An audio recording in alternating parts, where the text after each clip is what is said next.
ये जो हमारे एंडोक्राइन ग्लैंड्स हैं, इनकी जो पोजीशन रहती है वो क्या रहती है?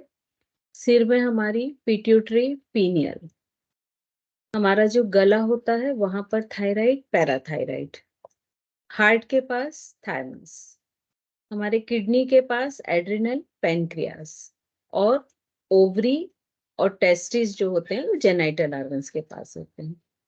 अब यदि हम इसको देखें तो अगर आप में से जिन्होंने चक्र के बारे में पढ़ा होगा तो इन सभी की पोजीशन एग्जैक्ट वही पोजीशन है जो कि हमारे बॉडी में चक्र की पोजीशन बताई है। मतलब चक्र की लोकेशन और हमारे ये एंडोक्राइन ग्लैंड्स की लोकेशन लगभग एक ही जगह पर है। सबसे ऊपर सिर में कौन सा चक्र होता है? सहस्त्रार चक्र। फिर होता है आज्ञा चक्र। तो ये दोनों चक्र किससे रिलेटेड हैं? पीनियल और पिट्यूटरी ग्लैंड, इन दोनों की लोकेशन और इन दोनों चक्र की लोकेशन लगभग सेम पोजीशन है। इसके बाद हम आते हैं विशुद्धि चक्र। विशुद्धि चक्र हमारे गले के पास होता है, जहां पर हमारी कौन सी ग्लैंड है? थायराइड ग्लैंड है। इसके बाद हम आते हैं अनाहत चक्र। अनाहत चक्र हमारे हार्ट के पास होता है, यहाँ पर ग्लैंड कौन सी है? थाइमस। नेक्स्ट हम आते हैं मणिपुर। मणिपुर, एड्रिनल, पैनक्रियास, इनकी लोकेशन सेम होती है। और फिर हम स्वादिष्ठान और मूलाधार चक्र पे आते हैं। तो इन दोनों चक्रों के पास हमारे जो गोनेट्स होते हैं उनकी लोकेशन होती है। तो यदि हम देखें कि हमारी एंडोक्राइन ग्लैंड्स और चक्र जो हैं, इन दोनों की लोकेशन लगभग सेम प्लेसेस पर बताई गई है। तो इस सेंस में यदि हम देखें तो चूंकि चक्र क्या है? चक्र हमारी पूरी बॉडी में, जैसे हमने ब्लड सर्कुलेटरी सिस्टम पढ़ा था कि हमारी पूरी बॉडी में एक नेटवर्क है और जिसके थ्रू ब्लड हमारी बॉडी की हर एक छोटी से छोटी सेल तक पहुंचता है। ऐसे ही हमारी बॉडी में एक पूरा एनर्जी का नेटवर्क है और ये एनर्जी हर एक सेल तक पहुंचती है। तो ये जो एनर्जी का नेटवर्क है, ये जहां पर एक वर्लपूल बनाता है, वर्लपूल मतलब भंवर, जैसे नदी में भंवर बनते हुए देखा होगा ना, और वहां पर इसकी डेंसिटी बहुत अधिक होती है इस एनर्जी की, वहां पर चक्र रहते हैं। तो हमारी बॉडी में बहुत सारे चक्र पाए जाते हैं, लेकिन जो मेन चक्र पाए जाते हैं उनको षठ चक्र बोलते हैं। और जिसमें कौन कौन से शामिल हैं? मूलाधार, स्वादिष्ठान, मणिपुर, अनाहत, विशुद्धि, आज्ञा और सहस्त्रार चक्र। ये चक्र 7 हैं, लेकिन उनको बोला जाता है षठ चक्र। ये सभी को क्लियर हुआ? तो यदि हम अब जब हम योग थेरेपी के बारे में इनको कोरिलेट करते हैं एंडोक्राइन ग्लैंड से, तो आप देखिए कि यदि चक्र की एनर्जी को हम बैलेंस कर दें तो हमारी एंडोक्राइन ग्लैंड से जो सीक्रेशंस हो रहे हैं, किस चीज का सीक्रेशन हो रहा है? केमिकल्स का, जिनको हमने हार्मोन्स कहा है, वो सीक्रेशन ऑटोमेटिक बैलेंस होगा। और जब वो बैलेंस होगा तो उससे रिलेटेड बीमारियां भी बैलेंस होंगी, क्योंकि जो कुछ बहुत जो प्रमुख बीमारी हैं जिनका नाम हम अक्सर सुनते हैं, थायराइड ग्लैंड से जो THS, T3, T4, ये अगर इम्बैलेंस होता है, कम या ज्यादा होता है, तो हमको कौन सी बीमारी हो जाती है? थायराइड। सभी ने नाम सुना होगा, है ना? पैनक्रियास से जो बीटा सेल से इंसुलिन निकलता है, वो यदि कम ज्यादा होता है तो हमें कौन सी बीमारी हो जाती है? डायबिटीज। तो ऐसी लगभग, अब हम अपने आसपास देखें तो लगभग 60 से 70% बीमारियां ऐसी हैं जो किसी न किसी हार्मोन्स के इम्बैलेंस होने के कारण हमारी बॉडी में हुई हैं।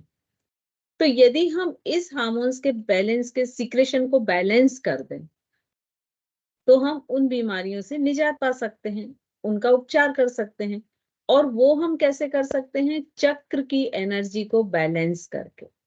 मान लीजिए डायबिटीज है किसी को, मतलब उसकी क्या है? पैनक्रियास से सीक्रेट होने वाला इंसुलिन या तो कम हो रहा है या ज्यादा हो रहा है। तो इससे रिलेटेड चक्र कौन सा है? मणिपुर। तो यदि हम कुछ ऐसी क्रियाएं करें कि जिससे मणिपुर चक्र बैलेंस हो, तो जैसे जैसे मणिपुर चक्र बैलेंस होगा वैसे वैसे आपके पैनक्रियास से आने वाला इंसुलिन ऑटोमेटिक बैलेंस होता जाएगा। ठीक है। तो इस तरह से हर एक चक्र से चूंकि एक ग्लैंड रिलेटेड है, अब जैसे थायराइड की हमने बात की थी, तो थायराइड ग्लैंड कहाँ है? गले में। गले में कौन सा चक्र है? विशुद्धि चक्र। तो यदि हम विशुद्धि चक्र की एनर्जी को बैलेंस कर लें, तो हम अपने थायराइड ग्लैंड को, उससे जो हार्मोन सीक्रेट हो रहे हैं, THS, T3, T4, इनको भी बैलेंस कर सकते हैं। और अगर ये बैलेंस करेंगे तो एक तो थायराइड की बीमारी नहीं होगी, दूसरा कैल्शियम डेफिशिएंसी नहीं होगी। तो इस तरह से ये जो ग्लैंड और चक्र हैं, ये आपस में एक दूसरे से कोरिलेट करते हैं। ठीक है। तो इस तरह से ये मुख्य ग्लैंड कौन कौन सी हो गई? Pituitary, pineal, thyroid, parathyroid, adrenal, pancreas, pineal बता चुकी हूं मैं, थाइमस, ओवरी, टेस्टिस। ठीक है, ये सब हो गई मेन एंडोक्राइन ग्लैंड्स।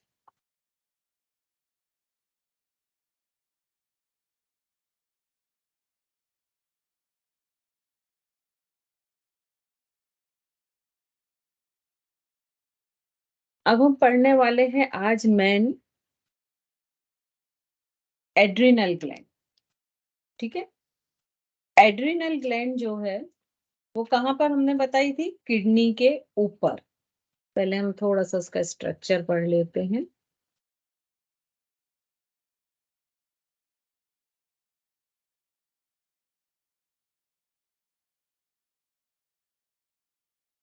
देखिए, ये हमारी एड्रिनल ग्लैंड है।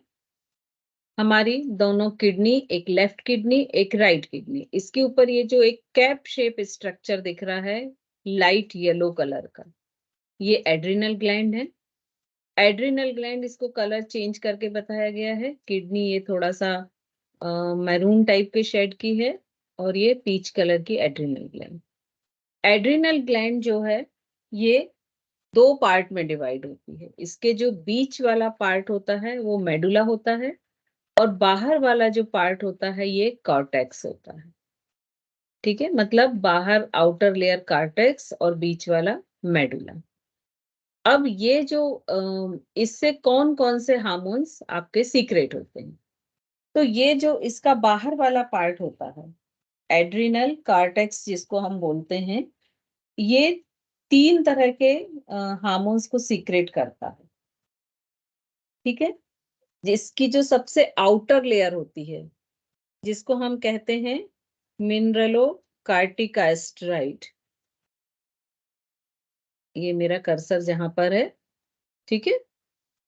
फिर इसके बाद इसकी जो सेकंड सेंटर वाला पार्ट होता है, वहां से कौन सा हार्मोन्स आता है? ग्लूकोकार्टिकाइड्स। और जो सबसे अंदर वाला पार्ट होता है, उससे आता है गोनाडोकार्टिकाइड्स। तो इस तरह से इसकी जो ऊपरी कार्टेक्स वाली लेयर होती है, उससे तीन हार्मोन सीक्रेट होते हैं। कौन कौन से? मिनरलोकार्टिकाइड, सेंटर से ग्लूकोकार्टिकाइड्स, और सबसे अंदर से गोनाडोकार्टिकाइड्स। ये तीन हार्मोन्स इससे सीक्रेट होते हैं। और जो इसका अंदर सेंटर में मेडुला वाला पोर्शन है, उससे दो हार्मोन सीक्रेट होते हैं। एक होता है एड्रीनेलिन और नॉर एड्रीनेलिन।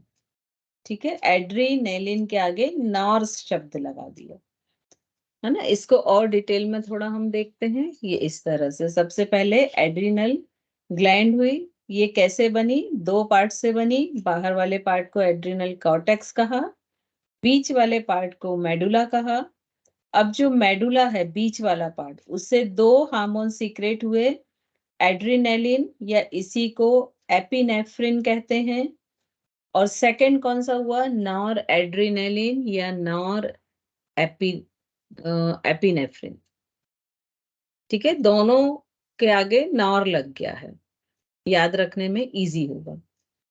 अब हमारा जो आउटर वाला पार्ट है, आउटर वाला पार्ट जो सबसे ऊपर वाला पार्ट है, जिससे मिनरलोकार्टिकाइड्स होते हैं, ये स्टीराइड हार्मोन्स होते हैं, और इनको एल्डोस्टेरॉन कहते हैं।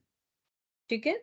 और इसका काम क्या रहता है? मेन ये हमारी बॉडी में सोडियम और पोटेशियम इसका बैलेंस बनाए रखते हैं।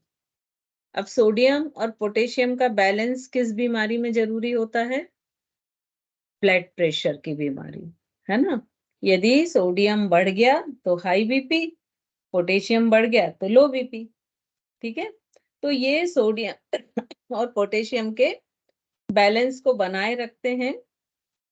और ये क्या करता है कि जो ये हार्मोन्स किडनी के जो ट्यूब्स होते हैं वो सोडियम को फिर से एब्जॉर्ब करके और ब्लड में वापस डाल देते हैं, जिससे हमारी जो यूरिन सीक्रेट होती है या आउट होती है उसमें सोडियम की मात्रा कम हो जाती है और पोटेशियम की बढ़ जाती है।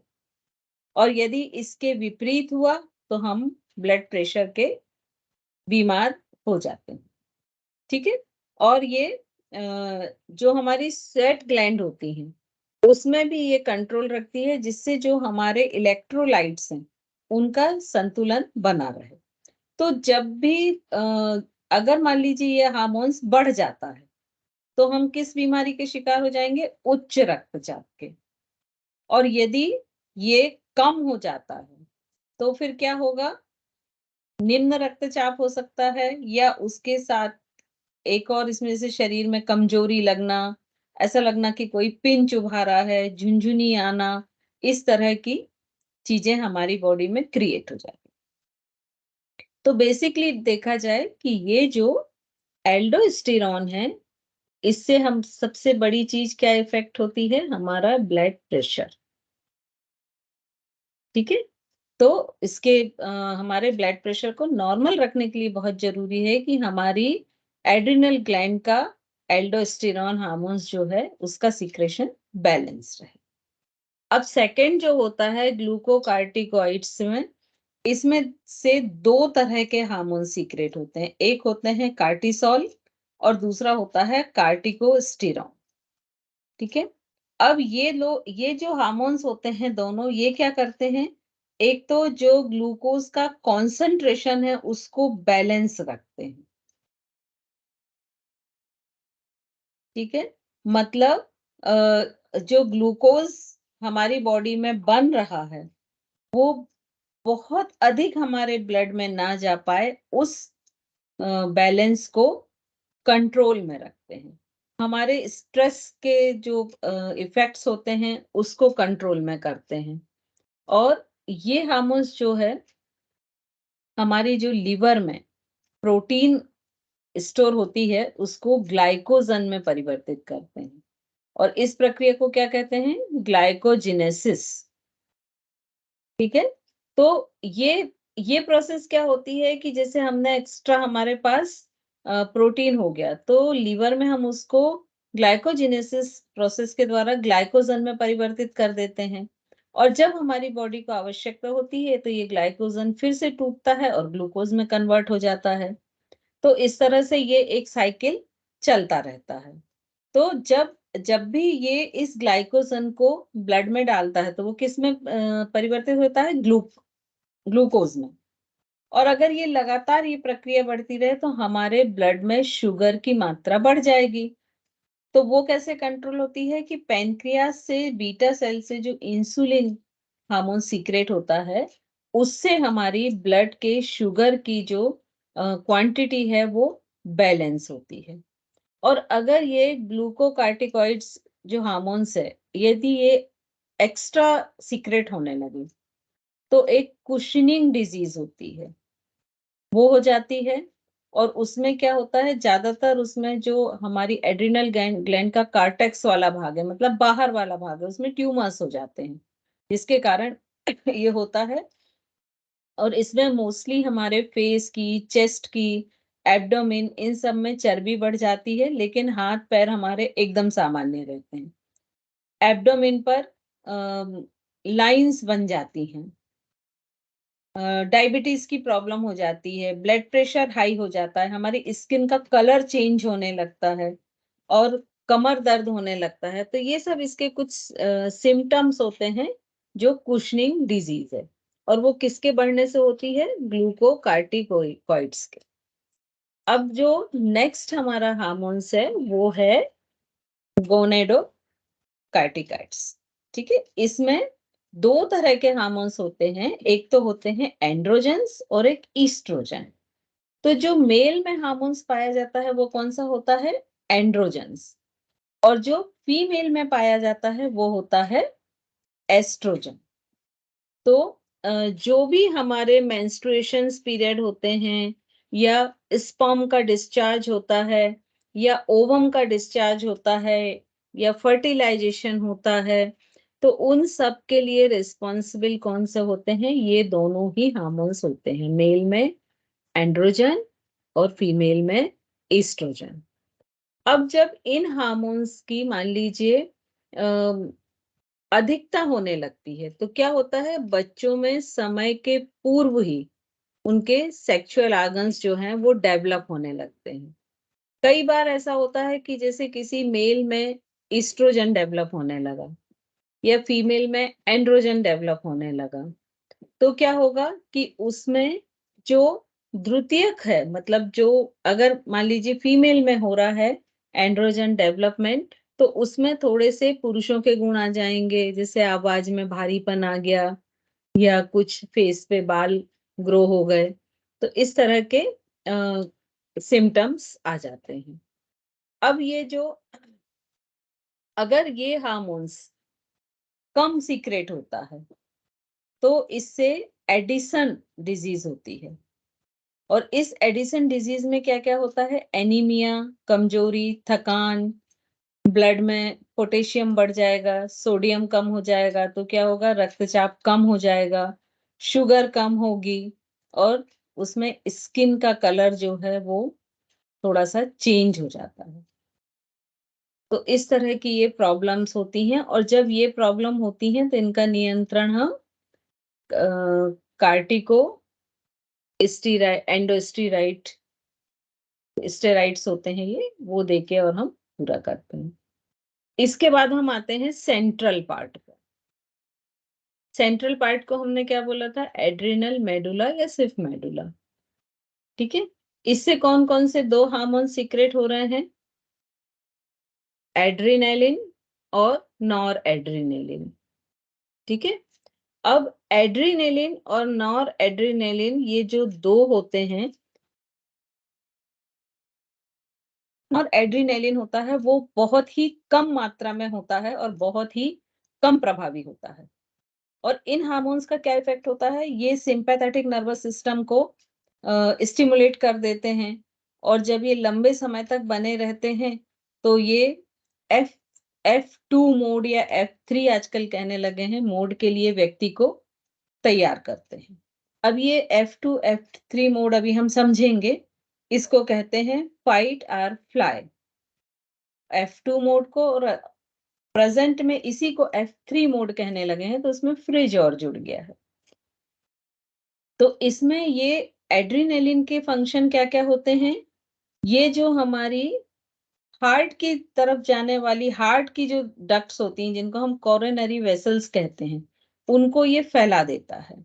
और हमारे जितने भी विसरल ऑर्गन होते हैं, विसरल ऑर्गन मतलब हमारे ट्रंक के अंदर, पेट, धड़ के अंदर जितने भी ऑर्गन हैं, कौन-कौन से? जैसे हमारा stomach, intestine, large intestine, rectum, uterus, इन सबको जो ब्लड सप्लाई होता है उसको कम कर देता है। हार्ट की गति को बढ़ा देता है और उसके जो ब्लड फेंक रहा है वो, उसके आउटपुट को बढ़ा देता है। और ये बढ़ा हुआ ब्लड कहाँ सप्लाई होता है? आउटर मसल्स में या पेरिफेरल मसल्स में। पेरिफेरल मसल्स या आउटर मसल्स मतलब क्या? हमारे हाथ और पैरों की मसल्स में। फिर डाइजेशन सिस्टम को ये शिथिल कर देता है, वहाँ ब्लड को कम कर देता है।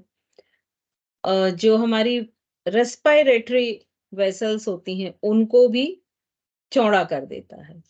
और जो हमारे मसल्स में फटीगनेस आती है, थकान आती है, जैसे जब हम देर तक पैदल चलने लगते हैं, तो हम बोलते हैं ना कि अब तो पैर के मसल्स बहुत ही दुख गए।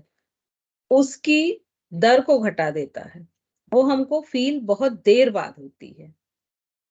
ठीक है? और ये दूसरा सबसे बड़ा काम करता है कि हमारे लीवर में जो ग्लाइकोजन है उसको ग्लाइकोसिस की जगह करके ग्लूकोज में कन्वर्ट कर देता है, जिससे ब्लड में ग्लूकोज बढ़ने लगता है और पेशियों में लैक्टिक एसिड। ठीक है, इतना आपको क्लियर हो गया। अब हम थोड़ा सा आते हैं F2 और F3 मोड पर।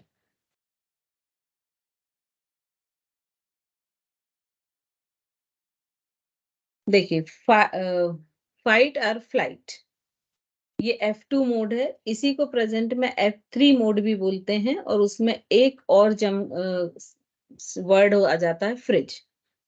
तो आपने देखा होगा कि ये एक इमरजेंसी मैकेनिज्म है, और ये मैकेनिज्म कब बना था? हमारे फोर फादर्स के लिए, जो कि गुफाओं में रहते थे। तो उनके साथ हमेशा क्या होता था? कोई भी विषम परिस्थितियां या कोई भी खतरनाक स्थिति कभी भी उत्पन्न हो जाती थी। मान लीजिए वो गुफा से बाहर निकले, तो कोई श्योरिटी नहीं होती थी कि उनको किन परिस्थितियों का सामना करना पड़े। कभी जंगल में आग लग गई, कभी कोई जंगली जानवर आ गया, कभी कोई दूसरा व्यक्ति आ गया लड़ने। तो उस समय के लिए ये एक मैकेनिज्म, इमरजेंसी मैकेनिज्म हमारी बॉडी में बना हुआ था, जिसको हम कहते हैं फ्लाइट और फाइट। इसके अनुसार क्या होता है कि जैसे ही हमारे सामने, आप इमेजिन कीजिए, एक शेर आ गया। अब जैसे ही हमारे सामने एक शेर आया, तो हमारी दो स्थिति होंगी, दो भावों का संचार हमारे अंदर होगा। या तो हम डर जाएंगे और हम वहां से भागने की सोचेंगे, फ्लाइट, है ना? और या तो हमें बहुत गुस्सा आएगा जब हम देखेंगे कि हमारे पास भागने का कोई रास्ता ही नहीं है। तब क्या होगा कि हमें बहुत क्रोध आएगा और हम उससे लड़ने की सोचेंगे। तो जब भी विपरीत परिस्थिति होती है, तो हमारे अंदर ये दो भावों का ही संचार होता है। और इसके दौरान क्या होता है कि जैसे ही हमारे अंदर क्रोध का या भय का भाव उत्पन्न हुआ, तो सबसे पहले क्या होता है कि हमारी किडनी के ऊपर जो एड्रिनल ग्लैंड है, इनसे जो हमारा एड्रिनलिन हार्मोन्स है, उसका सीक्रेशन बढ़ जाता है। और ये ब्लड के थ्रू कहाँ पहुंचता है? हार्ट में। और हमारा हार्ट बीट बढ़ जाता है, हार्ट पंपिंग फास्ट करने लगता है। आप देखिए, जब आप बहुत डरते हैं या बहुत क्रोध में होते हैं, तो आपकी हार्ट बीट बढ़ जाती है। सभी ने कभी ना कभी महसूस किया होगा। अब उसके फलस्वरूप क्या होता है कि आपके विसरल ऑर्गन्स में, अभी जैसे हमने फंक्शन पढ़े कि हमारे जो विसरल ऑर्गन्स हैं, उसमें ब्लड का सर्कुलेशन क्या हो जाएगा? कम हो जाएगा। और आउटर पेरिफेरल जो हमारी सर्कुलेशन है, उसमें बढ़ जाएगा, मतलब हाथ और पैर के मसल्स में। अब ये मैकेनिज्म क्यों है? क्योंकि यदि आपको भागना है, तो भी आपके हाथ और पैर के मसल्स स्ट्रांग होने चाहिए, और यदि आपको लड़ना है, तो भी आपके हाथ और पैर के मसल्स स्ट्रांग होने चाहिए। तभी आप ये दोनों में से कोई भी एक्शन कर सकते हैं। तो उसके लिए ये इमरजेंसी मैकेनिज्म ह्यूमन बॉडी में बनाया गया था। तो आप जैसे ही ये एड्रिनलिन हार्मोन सीक्रेट होगा, आपके हार्ट पंपिंग बढ़ जाएगी, आपके इंटरनल ऑर्गन्स में ब्लड सर्कुलेशन धीमा हो जाएगा, डाइजेशन सिस्टम जो है वो रिलैक्स्ड हो जाएगा, शिथिल हो जाएगा, और आपके ब्लड में ग्लूकोज का लेवल बढ़ने लगेगा, जिससे आप अधिक, आपको एनर्जी मिले और आप लड़ या भाग सकें। ये मैकेनिज्म पुराने समय के लिए था, लेकिन ये आज भी हमारी बॉडी में है। अब देखिए, आज हमारी बॉडी में ये कैसे काम करता है? सपोज ये आप हैं, ठीक है? आप अच्छे खासे बैठे हुए थे या घूम रहे थे कहीं भी, अचानक आपने देखा कि एक टाइगर आपके सामने आ गया। अब जैसे ही ये टाइगर आपके सामने आया, आपके माइंड में तुरंत एक ही वर्ड आया, क्या? डेंजर, खतरा। जैसे ही आपने खतरे को महसूस किया, तो आपके ब्रेन में जो एमिगडेला होता है, ये एक सिक्योरिटी अलार्म होता है। इसने आपके हाइपोथैलेमस को अलर्ट किया कि सामने खतरा है। F2 काम कैसे करता है, ये मैं आपको समझा रही हूँ, ठीक है? अब ये एमिगडेला से जैसे ही अलार्म अलर्ट हुआ, डेंजर का सिग्नल्स जो है वो आगे गया, कहाँ? हाइपोथैलेमस में। हाइपोथैलेमस ने तुरंत अपनी मेन सिक्योरिटी को अलर्ट किया और एक्टिव किया।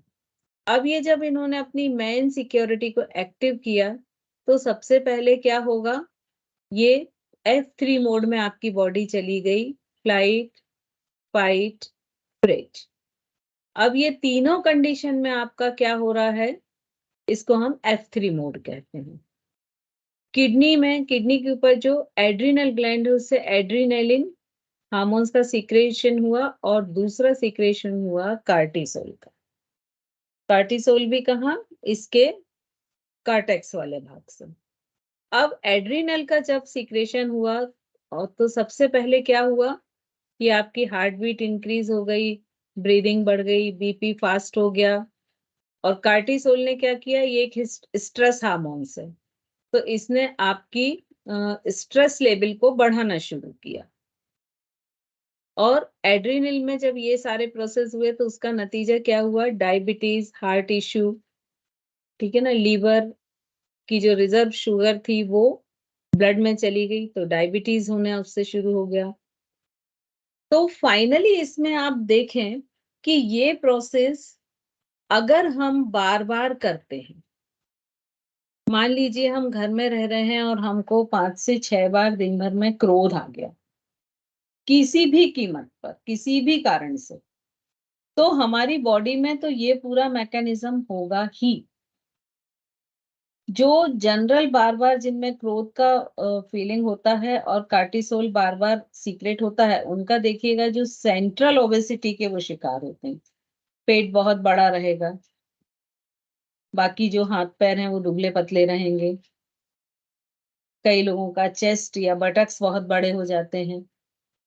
तो ये जो है, जब बार बार इन इमोशन से, भय से, क्रोध से हम बार बार गुजरेंगे और हर बार ये मैकेनिज्म हमारी बॉडी में होगा, तो उसका नतीजा ये होगा कि हमारी बॉडी में बहुत सारे डिजीज हो जाएंगे और इन्हीं को हम कहते हैं साइकोसोमेटिक डिसऑर्डर, कि जो हमारे किसी थॉट प्रोसेस के कारण हुआ और फिर हमारे उसके सिम्टम हमारे बॉडी पर आ गए।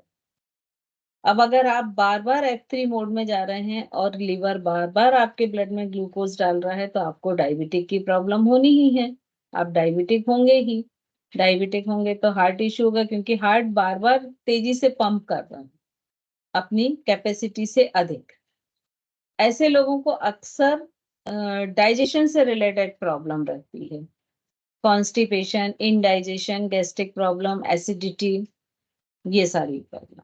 क्यों? क्योंकि आपने अभी पढ़ा कि एड्रिनलिन हार्मोन्स जैसे ही सीक्रेट होता है तो उसका डाइजेस्टिव सिस्टम जो होता है वो रिलैक्स हो जाता है, रुक जाता है। तो यदि वो दिन में 5 बार रुका तो आपका फूड डाइजेस्ट कैसे होगा? यदि दिन में 5 बार आपने हार्ट बीट को बढ़ाया तो ऑब्वियसली आप उससे एक्स्ट्रा काम ले रहे हैं तो वो इफेक्ट करेगा। दिन में 5 से 6 बार यदि एक्स्ट्रा शुगर आपके ब्लड में गई तो डायबिटीज होनी ही है। तो इस तरह से देखें कि आज की जो बहुत कॉमन डिजीज है उसके लिए रिस्पॉन्सिबल हमारे थॉट्स, ठीक है। तो इस तरह से ये हमारी किडनी के ऊपर जो एड्रिनल ग्लैंड होती है वो काम करती है। ये कुशनिंग सिंड्रोम आपको हमने बता दिया है। पिट्यूटरी ग्लैंड हम नेक्स्ट इसमें पढ़ेंगे।